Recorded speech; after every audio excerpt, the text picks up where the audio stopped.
محتاجين ان احنا ننشط المبيض، فده بيعمل على تنشيط المبيض، بيعمل على تطهير الجهاز التناسلي. بعد كده ان شاء الله بنلاقي في بيض وفي انتاج.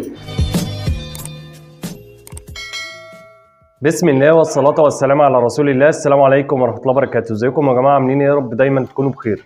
ان شاء الله النهارده هنتكلم على زيادة الانتاج، ازاي تخلي الحمام بتاعك لو مريح يرجع يشتغل تاني. حالات نقص البيض، قلة الانتاج، صغر حجم البيض اللي هي البيضة الصغيرة والبيضة الكبيرة، عدم نمو الزغاليل، كساح الزغاليل، وحالات الافتراس. وده غالبا يا جماعة ما بيكون سببه نقص التمليح عند الحمام. فعشان كده ان شاء الله هنتكلم على أهمية ملح الطعام بالنسبة للحمام، اللي هو من أهم العناصر الغذائية للحمام بتاعنا. عدم وجود الملح يا جماعه ده طبعا بيسبب حالات اضطراب عند الحمام بتاعنا، وده غالبا ما بيخلي الحمام بيروح ينقر في جدران الحيطه عندنا، فده طبعا بيبقى نقص التمليح عند الحمام. وغير كده يا جماعه طبعا الملح بيحتوي برضو على الاملاح المعدنيه اللي هي بيفتقدها الحمام بتاعنا، فمهم جدا ان احنا لازم نقدم الملح باستمرار على الكلفه بتاعتنا بالنسبه للحمام.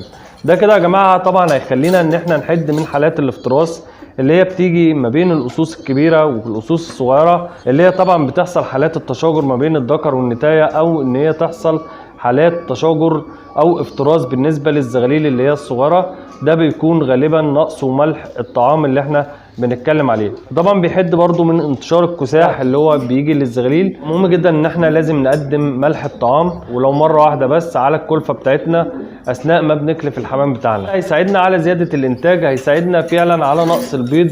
الحمام ما بيبيضش، الحمام قاطع بيض، فده العنصر المهم جدا اللي احنا لازم نهتم بيه ولازم نقدمه للحمام بتاعنا. معلقة كبيرة على كل 5 كيلو كلفة بنقدمها وبنعفر بيها الكلفة، حتى لو نزلت في قعر الكلفة الحمام بيبدأ ان هو يدور عليها وبيملح منها. الطريقة التانية ان احنا ممكن نقدمه برضو على المية، مقدار معلقة شاي على كل 2 لتر مية، وابدأ ادوبهم في المية وامسق بيهم للحمام بتاعي.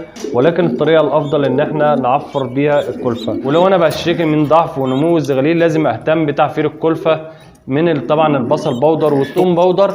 دول كفيلين جدا ان هم يمنعوا الامراض او يحدوا من انتشار الامراض، اللي هي اهمها طبعا الامراض البكتيريه اللي هي بتبقى متلخصه في الكنكر اللي هو ممكن يتنقل للزغاليل، اللي هي بتساعد على عدم نمو الزغاليل او ضعف الزغاليل. ويبقى هو ده السبب الاساسي في ضعف الزغاليل، ان بيتنقل لهم كنكر من الاهالي نتيجه التاكيل او الكلفه اللي هي غير صحيحه، الكلفه اللي هي غير نظيفه.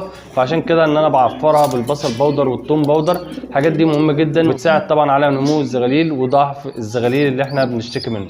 وكده يا جماعه يعتبر لخصنا فيديو مجمع لحالات الكساح، حالات الافتراس، حالات نقص البيض، حالات البيض الصغير. ودي تعتبر فعلا من الحالات الاساسيه لو اهتمينا بيها ان شاء الله هننتج ويبقى عندنا زغاليل بصحه جيده، وما يبقاش في عندنا حالات الافتراس اللي احنا اتكلمنا عليها في الفيديو، ونقص البيض والبيضه الصغيره والبيضه الكبيره.